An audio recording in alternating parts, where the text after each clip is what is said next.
Welcome back, toy fans, to episode 124 of Venoms Reviews. On today's episode, we've got an update to my mask collection.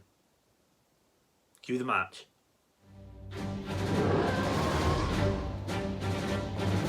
Welcome back, everyone. Now, like I said in the intro, today we're going to take a look at an update to my mask collection. Now, in the last few weeks I've had a few items arrived, some really nice pieces as well, but none of them are actually vehicles. But we're going to take a look at those today. I've also got a few thanks to give.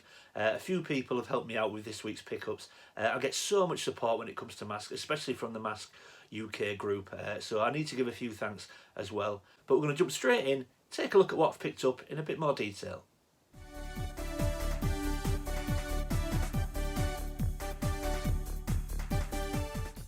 Okay, everyone, so these are the pickups that I've had in the last few weeks. As you can see, there's quite a few things. We've got a Switchblade box there, we've got a couple of Fleetway mask comics, we've got some more custom cards from my good friend Ant, we've got a few mask figures, and we've also got a carded figure just at the back there. So we're going to take a look at all these today. I'm going to explain a bit more about each piece, where they came from, and thank a few people as well. But yeah, hope you enjoy it. Let's jump in. We're going to start with the Switchblade box. Okay, so like I said, we're going to start with the Switchblade box. Now, if you recall, I mention it all the time, I know, last year, VTR Dave very kindly sent me a Switchblade for my birthday, and ever since then, I've been trying to track down a box to go with it. Now, I'm not in a position where I can afford sort of big, high-end, minty-looking boxes. I've got to go for boxes that are a little bit dog-eared and a little bit out of shape, because that suits my budget. And I've got to thank Tarrant Ellis, because Tarrant, who I'm part of the Mask Facebook group with in the UK, put me onto a guy called Duncan Addison. And Duncan is a massive mask collector, got a huge collection, but he was selling some of it off. And he said that he had a Switchblade box. Now, I got in touch with Dunk, lovely guy, really was, and he did say that he had a Switchblade box, but he said it was in quite bad shape. Now, if you look, you will be able to see, obviously this corner here especially is a little bit dog-eared. It did have a huge hole there, a big rip. You can still see it. I mean, my repair skills aren't great. You can still see it had a huge hole there and a huge rip. But I didn't think the rest of the box looked bad. And then when you spin it round, it also had in this top corner remnants of an old sticker and all the sort of backing of the sticker, the residue that was left. Somebody tried to remove it and just made a bit of a mess of it, and then it had a huge sticker in this corner as well. So I referred to VTR Dave's jackhammer restoration video, did my best to give it a good clean. I flattened it out, tried to remove the stickers, tried to repair the hole best I could.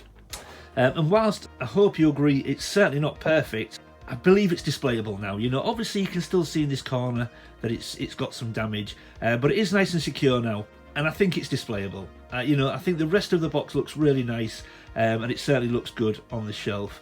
And the original price sticker is there as well. Now, that says hobby, so I'm assuming that's toy and hobby, where Tez often talks about, but the original price, £13.40. Can you imagine if we can get these boxes now for that price? So I need to give a big thank you to Tarrant, but also a big thank you to Duncan. He gave me this for a great price. The price did reflect the condition, so I've got no qualms with that. And he was a lovely guy to deal with, and he has helped me out with a few more bits since then as well. So very pleased to get a Switchblade box. That will look great. Once I get some new shelves up, everything's going to be displayed a little bit more optimal, and hopefully that will display nicely. So thank you, Tarrant, but thank you, Duncan, as well, for giving me that for a great price. Okay, so let's move on to the next item. So the next thing I picked up is some custom card backs. Now, I'm sure you'll recognise these. These are from my good friend Ant. He produces the restoration boxes, and he also produces these custom card backs. Now, these are custom. They are not recreations, because the original cards didn't have the pictures of the figures on them. These are actually on there. I know they look that good. It actually looks like the actual figures are in there, doesn't it? But no, that is just the card and just the pictures on the card. So these are not in any way reproductions in that sense. They cannot be mistaken for original cards, but I think they're awesome. So you may recall that I got a T-Bob, I got a carded T-Bob and a carded Matt Tracker Jungle Challenge. This is basically how they work. So Ant produces the cards, he then gets a bubble, puts the figures on, and it just looks a really, really nice display piece. So Ant sent me the Rescue Mission card with Bruce Sato. Now, if you recall, I need to apologise to Dave, because Dave actually sent me a Bruce Sato with his mask for the rescue mission, and I forgot to mention that on last week's room tour video. So Dave, once I get a blister and all the other pieces that I need, Bruce Sato will be getting mounted onto this card, and he will be displayed proudly. So thank you, Dave. But these cards are absolutely awesome. They really are second to none. Ant's work, again, is just superb. All the information on the back there, look. Exactly how I would have seen it in the 80s. Absolutely awesome. And then we've got Sea Attack with Hondo McLean. Now I do have this figure, I don't have the mask or any of the equipment though, but I've got the figure, so again I'll start putting that together. Once I've done that, again I'm going to mount that on a bubble and put him on the card. On the back again we've got all the equipment, tells us exactly what we need, all the legal jargon, etc. But just amazing. The quality is unbelievable, the images look fantastic, and it really just gives me that nostalgic kick from when I was a kid running down the toy aisle in Woolworths, and that's all I'm looking for from this stuff. I've said before, it doesn't have to be original. Of course I'll always chase original stuff, you know, we all want original stuff, but all I'm looking for is that nostalgic kick and those happy memories, and these do exactly that. And then we've got Glider Strike with, now I always forget this one, is this Jacques Lafleur, is it? I don't know if I've got that right, I think it is. And I don't have anything for this, so I've got a bit of a mission on for this one. Again, same on the back, shows all the equipment we need.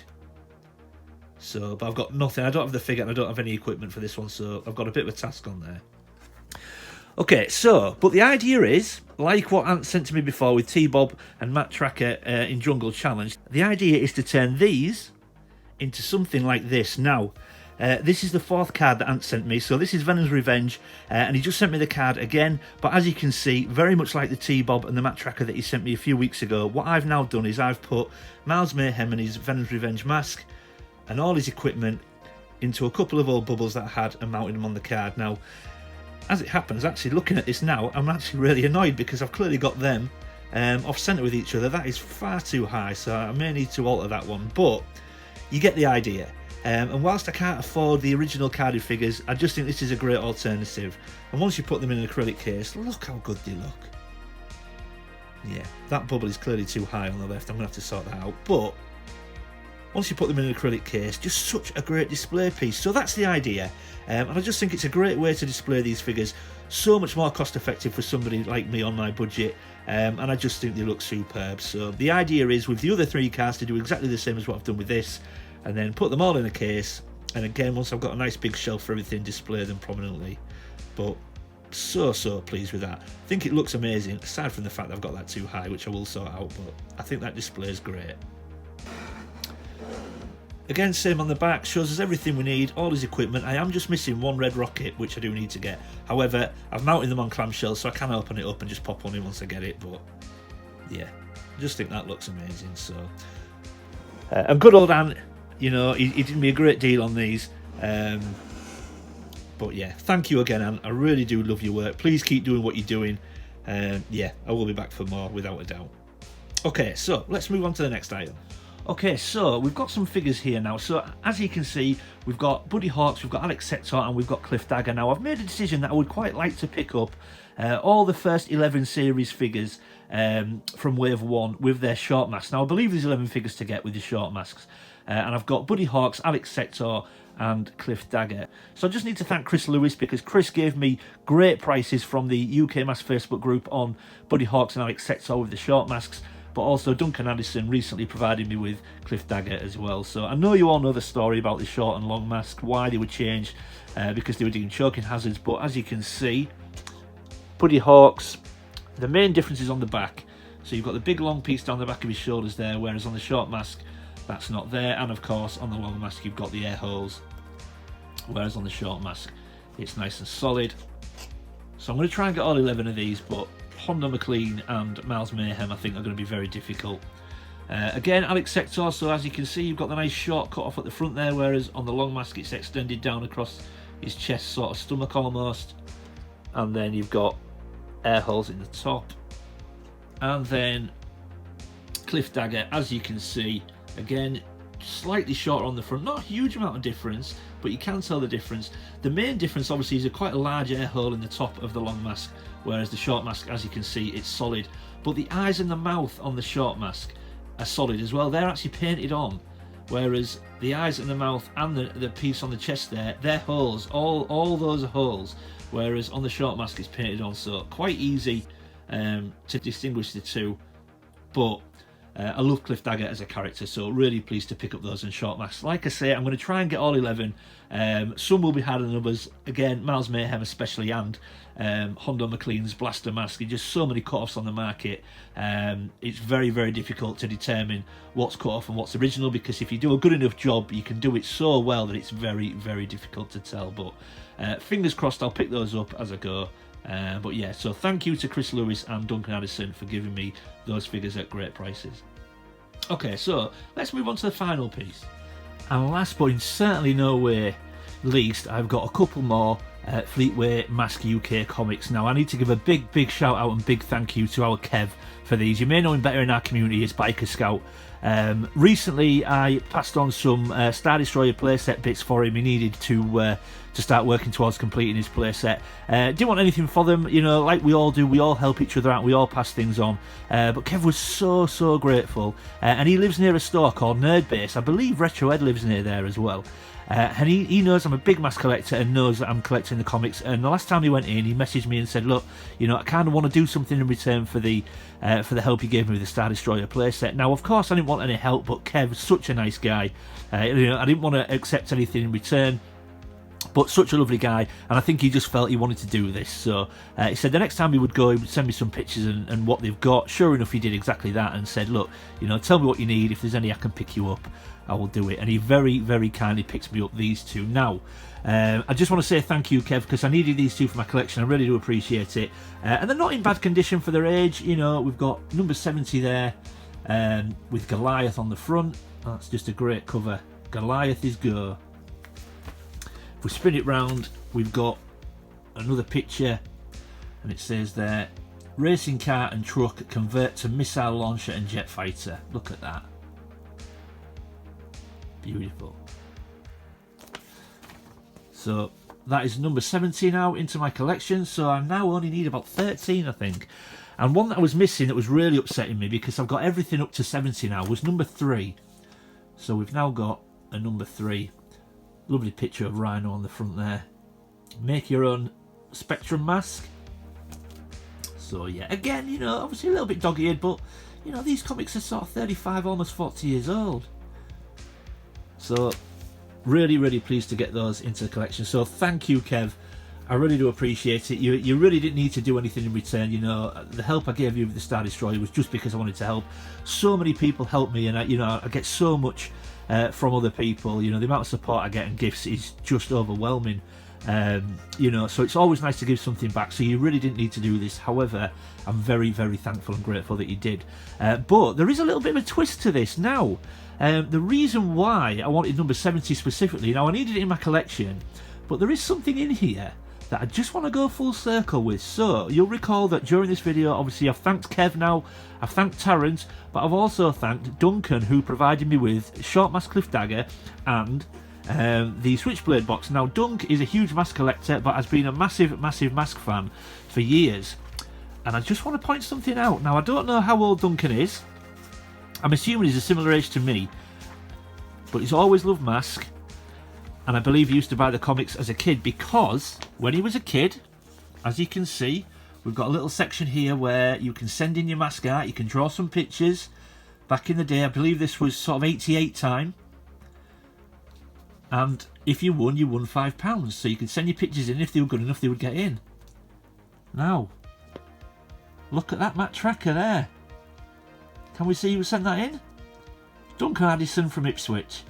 So I just thought that was a lovely touch. So not only has Duncan now helped me out with my collection, back in 88 he was drawing pictures of Matt Tracker and sending them in to the comics. So, and how awesome that it got published as well. So I just thought that was just a lovely sort of piece to finish with. Yeah, fantastic, Duncan. You know, I think that's just a lovely little finishing touch to this video.